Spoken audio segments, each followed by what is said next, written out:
Sir, ಇನ್ನು ಬಾಗಲಕೋಟೆ ವಿಚಾರಕ್ಕೆ ಬರೋಣ. ಬಾಗಲಕೋಟೆಯಲ್ಲಿ ನಿನ್ನೆ ಒಂದು ಡೆವಲಪ್ಮೆಂಟ್ ಆಯಿತು. ನಿನ್ನೆ ಒಂದಿಷ್ಟು ಜನ ಕೇಸರಿ ಶಾಲಾ ಹಾಕ್ಕೊಂಡು ಹಾಸ್ಟೆಲ್ಗಳಿಗೆ ಹೋಗಿ ಕೆಲವೊಂದಿಷ್ಟು ಧಮಕಿ ಹಾಕಿದಂಥ ಘಟನೆ ನಡೀತು.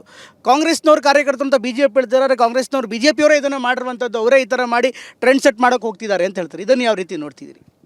This is a clear indication Congress ಎಷ್ಟು ಹತಾಶರಾಗಿದ್ದಾರೆ ಮುಖಂಡರು, ಕಾರ್ಯಕರ್ತರು. ಮೊನ್ನೆ ಡಿ ಕೆ ಶಿವಕುಮಾರ್ ಅವರು ಹೇಳಿಕೆ ಕೊಟ್ಟರು ಬಾಗಲಕೋಟೆಯಲ್ಲಿ ಹೋದಾಗ.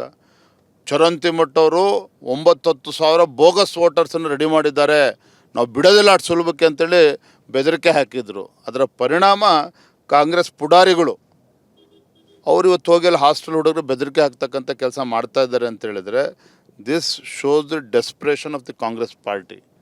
ಆ ಕಾಂಗ್ರೆಸ್ ಪಕ್ಷದ ನಾಯಕರ ಆದೇಶದ ಮೇರೆಗೆ ಗುಂಡಾಗರ್ದಿ ಮಾಡುವಂಥ ಕೆಲಸ ಕಾಂಗ್ರೆಸ್ ಪಕ್ಷದ ಕಾರ್ಯಕರ್ತರು ಮಾಡ್ತಾ ಇದ್ದಾರೆ. ಇವತ್ತಿನ ಉಪಚುನಾವಣೆಯಲ್ಲಿ ಒಂದು ಕ್ಲಾಸಿಕ್ ಆದಂಥ ಒಂದು ಫೈಟ್ ನಡೀತು ನಿಮ್ಮ ಮತ್ತು ಮುಖ್ಯಮಂತ್ರಿಗಳ ನಡುವೆ, ನೀವು ಹಾಗೂ ಸಿದ್ದರಾಮಯ್ಯ ನಡುವೆ. ಆರ್ಥಿಕ ವಿಚಾರವಾಗಿ ನೀವು ಕೆಲವೊಂದಿಷ್ಟು ಪ್ರಶ್ನೆಗಳನ್ನು ಹಾಕಿದ್ರಿ. ಸಾಲದ ರಾಮಯ್ಯ ಅಂದ್ರಿ, ಬೊಕ್ಕಸ ಖಾಲಿ ಆಗಿದೆ ಅಂತ ಹೇಳಿದ್ರಿ. ಅದಕ್ಕೆ ಟ್ವೀಟ್ ಮೂಲಕ ಅವರು ಉತ್ತರ ಕೊಟ್ಟರು.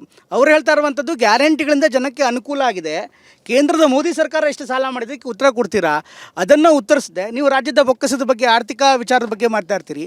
ಬಜೆಟ್ಟೇ ಒಂದು ಶ್ವೇತಪತ್ರ ಇದ್ದಂಗೆ, ಬಜೆಟ್ಟೇ ಸ್ಟೇಟ್ಮೆಂಟ್ ಆಫ್ ಫೈನಾನ್ಸ್ ಅಂತ ಹೇಳ್ತಾರೆ ಅವರು. ಮುಖ್ಯಮಂತ್ರಿಗಳು ಪದೇ ಪದೇ ಏನು ಹೇಳ್ತಾರೆ, ನರೇಂದ್ರ ಮೋದಿಜಿ ನಮ್ಮ ರಾಜ್ಯದಲ್ಲಿ ಕರ್ನಾಟಕ ರಾಜ್ಯದಲ್ಲಿ ಕಾಂಗ್ರೆಸ್ ಸರ್ಕಾರ ಬಂದ ಮೇಲೆ GST ಕಾಂಪನ್ಸೇಷನ್ ನಿಲ್ಲಿಸ್ಬಿಟ್ರು. ಪ್ರತಿ ವರ್ಷ ನಮ್ಗೆ 5,000 ಕೋಟಿ ಬರ್ತಾ ಇತ್ತು, ಈಗ 15,000 ಕೋಟಿ ನಮ್ಗೆ ಲಾಸ್ ಆಗಿದೆ, ಅದನ್ನು ತುಂಬಿಸ್ಕೊಡ್ಲಿ, ಯಾಕೆ ಮಲ್ತಾಯಿ ಧೋರಣೆ ಮಾಡ್ತಾಯಿದ್ರು? ಇದು ಮೊದಲ ಪ್ರಶ್ನೆ ಎತ್ತುತ್ತಾ ಇರುವಂಥದ್ದು. ಯಾಕೆ ಸಿದ್ದರಾಮಯ್ಯನವ್ರಿಗೆ ಗೊತ್ತಿಲ್ವಾಗಾದರೆ 2017ರಲ್ಲಿ GST ಇಂಪ್ಲಿಮೆಂಟೇಷನ್ ಆದಾಗ GST ಆ್ಯಕ್ಟ್ನಲ್ಲೇ ಇದೆ, ಯಾವ್ಯಾವ ರಾಜ್ಯಗಳು ಅತಿ ಹೆಚ್ಚು ತೆರಿಗೆಗಳನ್ನು ಕೊಡ್ತಾ ಇದ್ದಾರೆ ಅವರಿಗೆ ಕಾಂಪನ್ಸೇಷನ್ ಮುಂದಿನ 5 ವರ್ಷಗಳ ಕಾಲ ಕೊಡ್ತೇವೆ ಅನ್ನುವ ಆ್ಯಕ್ಟ್ನಲ್ಲಿ ಇರುವಂಥದ್ದು. ಸಿದ್ದರಾಮಯ್ಯನವ್ರಿಗೆ ಗೊತ್ತಿಲ್ವಾಗಾದರೆ ಸುಮ್ಮನೆ ಜನರ ಮುಂದೆ ಹೋಗಿ ಸದನದಲ್ಲಿ ಕಾಂಗ್ರೆಸ್ ಸರ್ಕಾರ ಬಂದಮೇಲೆ ನಿಲ್ಲಿಸಿದ್ರು ಕಾಂಪನ್ಸೇಷನ್ ಕೊಡೋದನ್ನು ಈ ರೀತಿ ಬೊಗಳೆ ಹೊಡೆಯುವಂಥ ಕೆಲಸ ಒಬ್ಬರು ಮುಖ್ಯಮಂತ್ರಿಗಳು ಯಾಕೆ ಮಾಡಬೇಕು?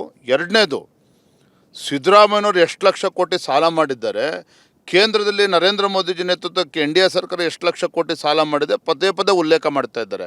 ನಾನು ನಿಮ್ಮ ಮೂಲಕ ರಾಜ್ಯದ ಮುಖ್ಯಮಂತ್ರಿ ಕೇಳೋದಕ್ಕೆ ಇಚ್ಛಪಡ್ತೇನೆ, ಮಾನ್ಯ ಮುಖ್ಯಮಂತ್ರಿಗಳೇ, ನೀವು ಸಾಲ ಮಾಡಿರ್ತಕ್ಕಂಥದ್ದು ಎಲ್ಲಿಗೆ ಹೋಗ್ತಾ ಇದೆ? ಹಣ ಕೇವಲ ಬಡ್ಡಿ ಕಟ್ತಾ ಇದ್ದೀರಿ, ಅಸಲನ್ನು ಕಟ್ಟೋದಕ್ಕೆ ಹೋಗ್ತಾ ಇದೆ, ಕ್ಯಾಪಿಟಲ್ ಇನ್ವೆಸ್ಟ್ಮೆಂಟು ಅಥವಾ ಏನು ಅಭಿವೃದ್ಧಿ ಕೆಲಸ ಕಾರ್ಯಗಳಿಗೆ ಏನು ಮಾಡ್ತಾಯಿದ್ದೀರಿ? ನೀವು ಗ್ಯಾರಂಟಿ ಬಗ್ಗೆ ಉಲ್ಲೇಖ ಮಾಡಿದ್ರಲ್ಲ, ನಾನಿವತ್ತು ಕೇಳೋದಕ್ಕೆ ಇಚ್ಛಪಡ್ತೇನೆ. ಆಯಿತು, ಗೃಹಲಕ್ಷ್ಮಿಗೆ ಹೆಣ್ಮಗಳಿಗೆ 2,000 ರೂಪಾಯಿ ಕೊಡ್ತಾರೆ ತಾಯಿಗೆ, ಆದರೆ ಅದೇ ಬಡವರ ಮನೆಯಿಂದ 10,000 ರೂಪಾಯಿ ಕಿತ್ಕೊಳ್ತಕ್ಕಂಥ ಕೆಲಸ ಕಾಂಗ್ರೆಸ್ ಸರ್ಕಾರ ಮಾಡ್ತಾ ಇಲ್ವಾ?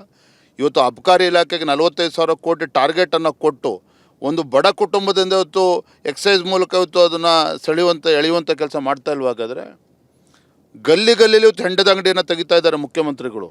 ಯಾಕೆಂದರೆ ಇವರಿಗೆ ಬೊಕ್ಕಸಕ್ಕೆ ಹಣ ಬೇಕು ಅನ್ನೋ ಕಾರಣಕ್ಕೆ ಇವತ್ತು ಉಚಿತ ಬಸ್ ಪ್ರಯಾಣದ ಬಗ್ಗೆ ಭಾಳ ಹೆಮ್ಮೆಯಿಂದ ಮಾತನಾಡ್ಕೊಳ್ತಾರೆ. ಆದರೆ ಗ್ರಾಮೀಣ ಭಾಗದಲ್ಲಿ ಇವತ್ತು ಶಾಲಾ ಕಾಲೇಜಿಗೆ ಹೋಗ್ತಕ್ಕಂಥ ಮಕ್ಕಳಿಗೆ ಇವತ್ತು ಬಸ್ಗಳು ಸಿಗ್ತಾಯಿಲ್ಲ ಸ್ವಾಮಿ. ಯಾಕಂದರೆ ವಿದ್ಯಾರ್ಥಿನಿಯರಿಗೆ ಇವತ್ತು ಶಿಕ್ಷಣಕ್ಕೆ ತೊಂದರೆ ಆಗ್ತಾಯಿದೆ. ಇವರು ಬರೀ ಗ್ಯಾರಂಟಿ ಅಂತೇಳಿ ಒಂದು ಅಂಶವನ್ನು ಅಷ್ಟೇ ಹೇಳ್ತಾ ಇದ್ದಾರೆ. ಇವತ್ತು KSRTC ಇಷ್ಟು ಸಂಬಳ ಕೊಡೋದಕ್ಕಾಗ್ತಾಯಿಲ್ಲ ಅಲ್ಲಿ.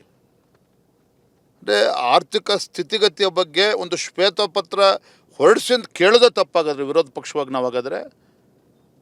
ಮುಖ್ಯಮಂತ್ರಿಗಳು ಹೇಳ್ತಾರೆ ಬಜೆಟ್ ಇಟ್ ಸೆಲ್ಫ್ ಇದೆ ವೈಟ್ ಪೇಪರ್ ಅಂತ. ಏನು ಕಿವಿಗೆ ಹೂ ಮುಡಿಸ್ತಾರೆ ಹಾಗಾದ್ರೆ? ನಮಗೆ ಬಜೆಟ್ಟೇ ವೈಟ್ ಪೇಪರ್ ಅಂತ ಹೇಳ್ಕೊಂಡು ನಮಗೆ ಕಿವಿಗೆ ಹೂ ಮುಡಿಸ್ತಕ್ಕಂಥ ಕೆಲಸ ಮಾಡೋದಕ್ಕೆ ಹೊರಟಿದ್ದಾರೆ. ಹಾಗಾಗಿ ಇವತ್ತು ರಾಜ್ಯದ ಆರ್ಥಿಕ ಪರಿಸ್ಥಿತಿಯ ಬಗ್ಗೆ ಪ್ರಾಮಾಣಿಕವಾಗಿ ಅದನ್ನು ಬಿಚ್ಚಿಡಬೇಕು ಅನ್ನೋದನ್ನು ನಾವು ಒತ್ತಾಯ ಮಾಡ್ತಾ ಇದ್ದೇವೆ ಮುಖ್ಯಮಂತ್ರಿಗಳಿಗೆ.